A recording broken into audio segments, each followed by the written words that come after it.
Hey everybody, coming to you from an undisclosed location, better known as my car. I am sitting here in my car just after having finished teaching my classes for the day.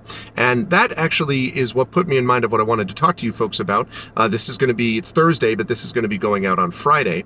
That has to do with whether or not there is a role for formal instruction, formal teaching in your writing career. Can you learn to be a better writer through formal instruction? Now, admittedly, let me just lay my cards on the table. As a day job, I am a university professor. I have been teaching in college in one way or another for close to 30 years, and I've been teaching full-time as a university professor at this university that I'm at for 22 years. I'm starting my 23rd year right now. And so, admittedly, I have a little bit of a bias there, right? But I do feel like there has been a sort of tendency to reduce this to a very simple binary, and I'm not a big fan of that, about, well, does it work or doesn't it work? And the answer is, it kind of depends. On the one hand, right? On the one hand, you're not going to learn writing based purely by just sitting in a classroom. That's something which obviously is not going to do its work on its own. For one thing, you need to write more stuff than you can write in a class which meets a couple of times a week for an hour and 25 minutes each time or something like that. You need more feedback. You need to get more wide experience in, as I talked about in the last short, reading and writing. There are all kinds of ways in which just sitting in a classroom passively and even just doing the exercises that the professor assigns you or whatever is not going to do it on its own. There's more work that needs to happen.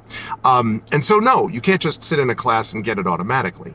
But I feel like that's not really the question, right? The question is, what is the context under which you are learning to write? You should always be intentional in your writing and be making decisions about why you're choosing to write in a certain way for a particular reason. That's always a good thing to do. But just the fact that your process will be different from maybe my process or someone else's process doesn't mean that there aren't overall better processes and worse processes. Someone who tends to get down on themselves, who gets really angry at themselves, who spends most of their time sitting there going, I don't think I can ever do this, writes maybe once every 6 months for a couple of sentences before getting mad at themselves again. That's not a way towards sustainable writing, right? That's not a way towards sustainable productivity. That is not as good a practice as someone who tries to be consistent, someone who tries to live in a relatively healthy way so they can be in a better state of mind to write. There are better processes and worse processes. And a professor who's been published, a professor who has those resources and experiences can give you some of that information, can give you a context within which to write. It doesn't mean that you're not going to be able to succeed if you don't do it, but it is a beneficial thing that you can often get if you're able to take a class in writing. Just a couple of thoughts, and I'll see you folks. Sorry about that phone call later in the week.